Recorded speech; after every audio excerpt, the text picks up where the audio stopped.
Good morning, children. We'll begin this morning's class with the topic production and cost, which is the third chapter of your book. Okay, the third chapter of your book, production and cost. Now, kindly hear me out, and when I ask you to write something, that's the time I will tell you, please write. Okay.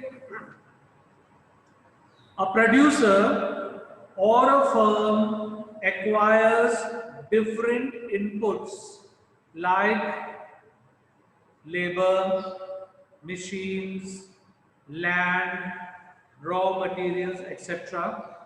And when they combine these inputs, it produces output.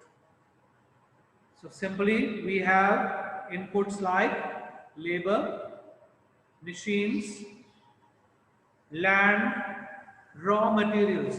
Now putting these inputs, what would we get? We could produce outputs.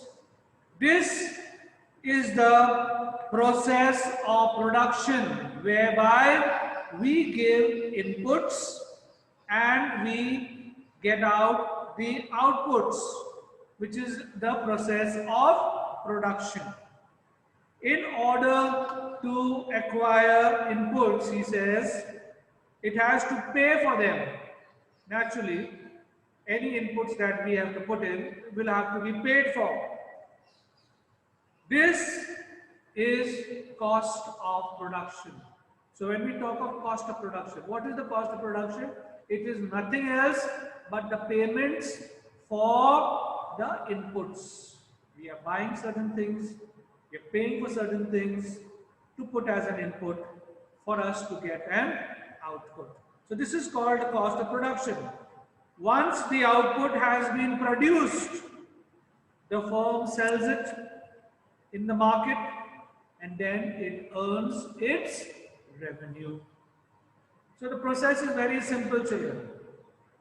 With the help of inputs which we acquire by paying for them, what are the inputs we spoke about? We spoke about inputs like labor, machines, land, raw materials, etc. All these, even if you buy raw materials, what do you have to do? You have to pay for it. Okay. Using these raw materials, we are able to find out, or we are able to get the output.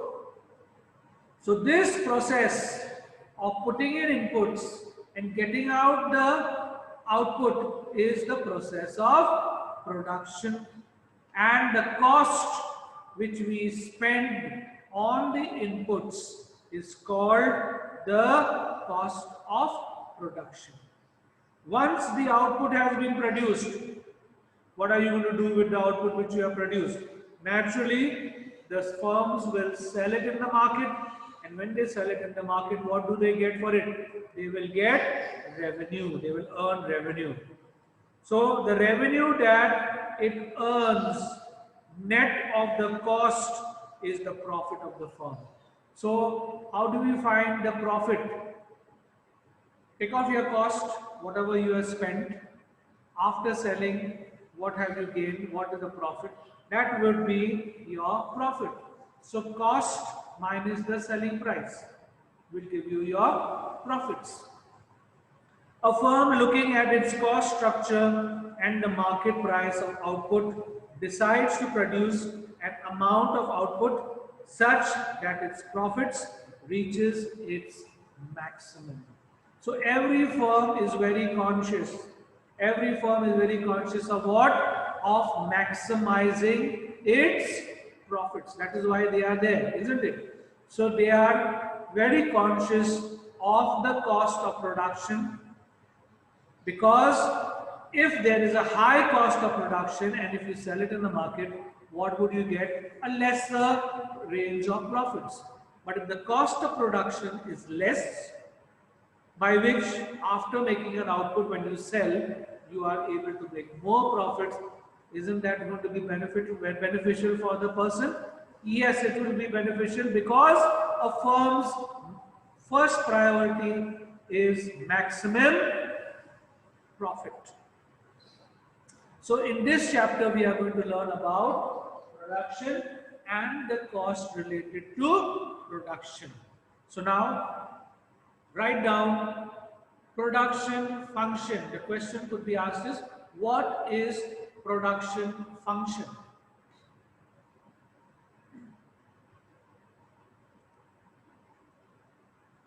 What is production function, or you can just have it as a heading, production function. Write down children. The production function of a firm is a relationship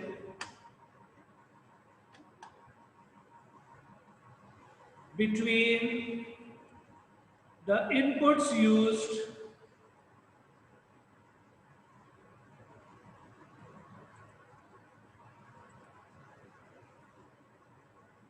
and the output produced by the firm.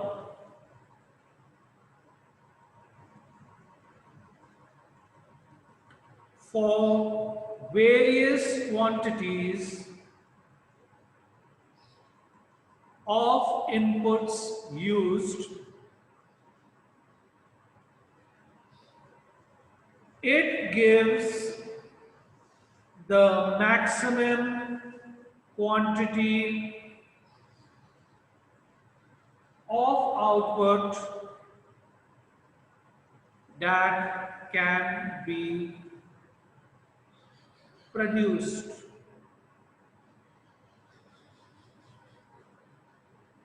That's it. Now understand.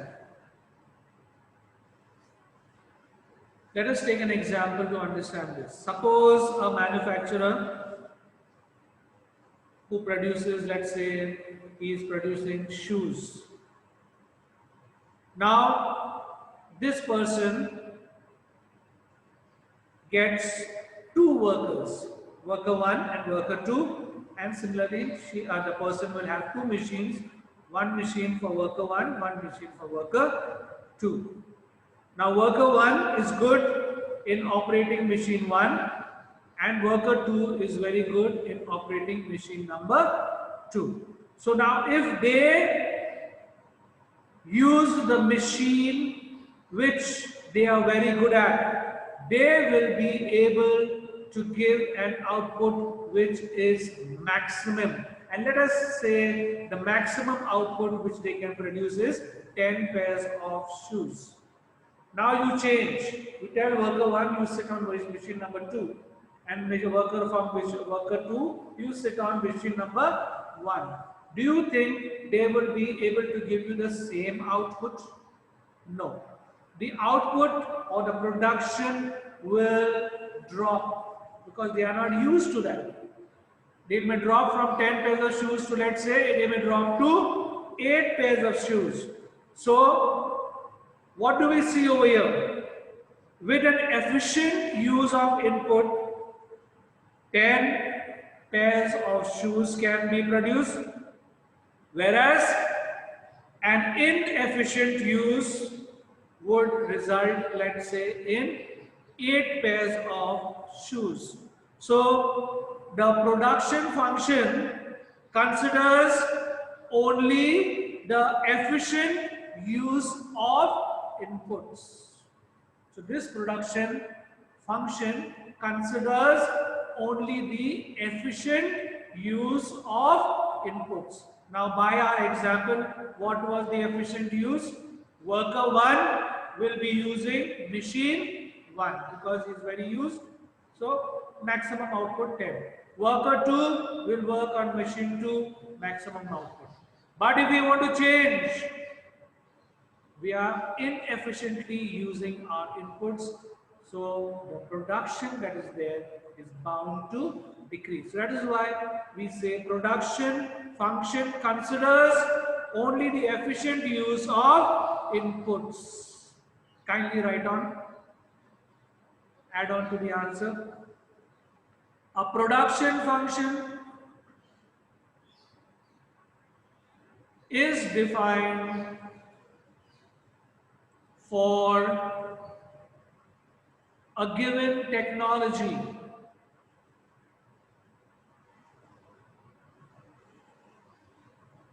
It is the technology, knowledge that determines the maximum level of output that can be produced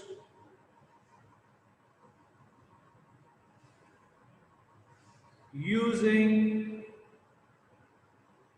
different combinations of inputs.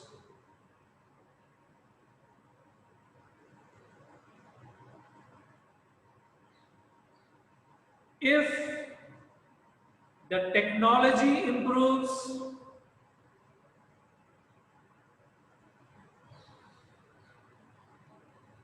the maximum level of output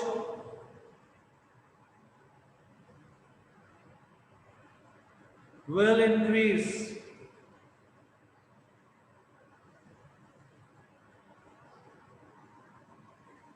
Production function tells us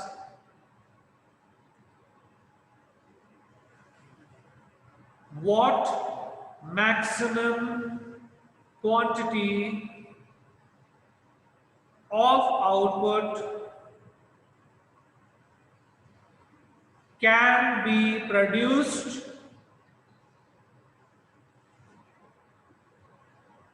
by using different combinations of factors.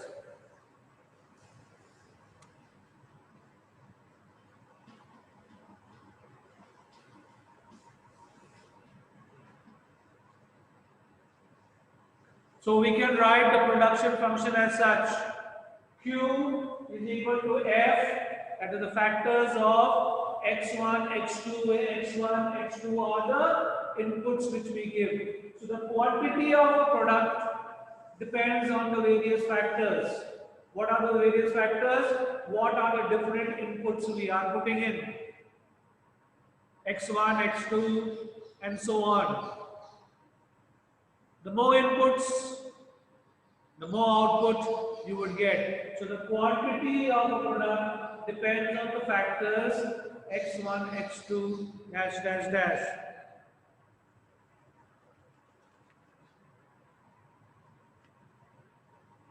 That is the production function. The best use of the inputs provided so that we get the maximum output. Is that clear, children? Next we come to short run and long run. There are two terms which you must get familiar with. The short run and long run. These are two terms you will come across. What is short run? In the short run, a firm cannot vary all the inputs.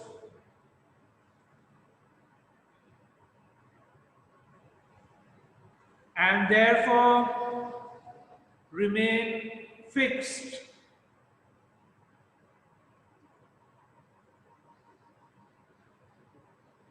In order to vary the output level,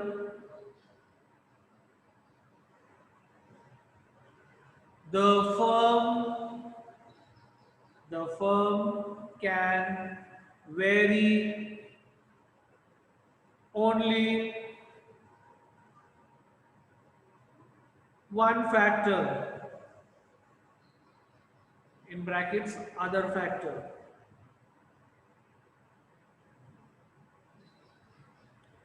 The factor that remains fixed,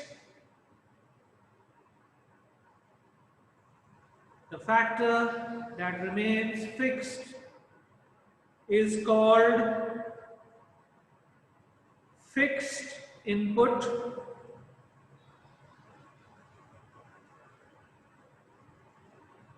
and the other factor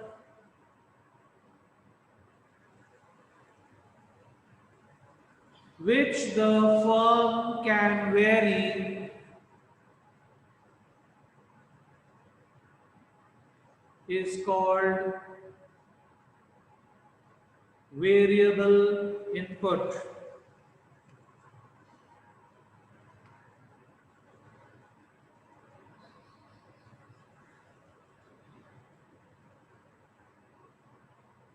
So children, in the short run, the inputs cannot be varied. Like example, rent for a building, factory for a firm doing business, the cost of the factory fixed. These are all fixed costs. They do not vary. They do not vary in the short run.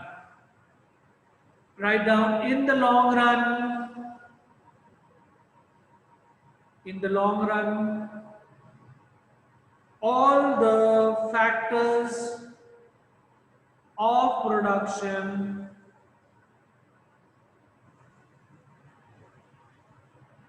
can be varied.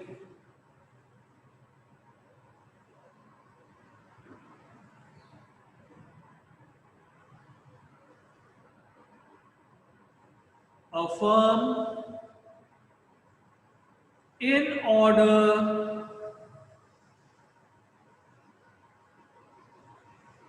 to produce different levels of output,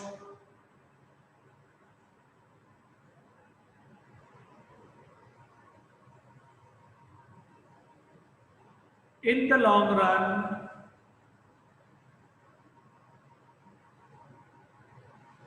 may vary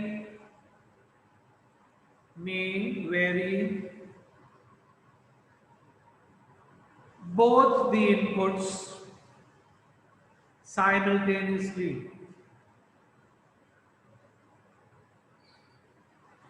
So in the long run,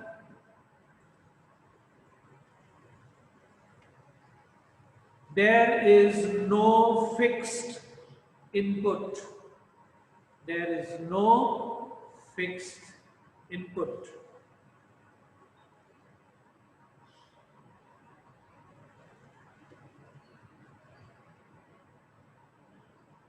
Long run generally refers to a longer time period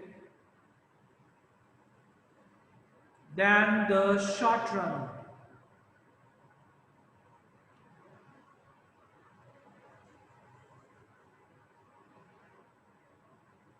It is not advisable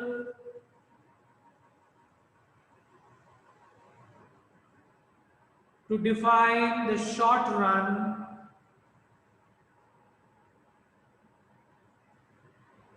and long run in terms of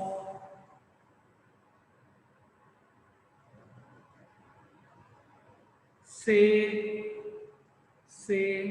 days, months or years. Say days, months or years. We define a period as long run or short run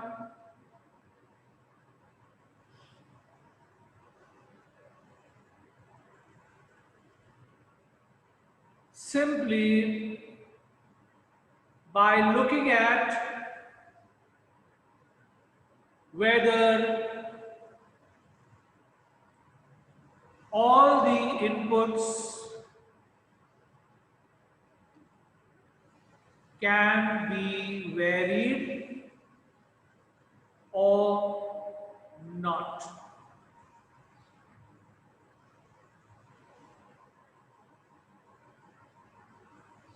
So if the inputs can be varied, that is the long run.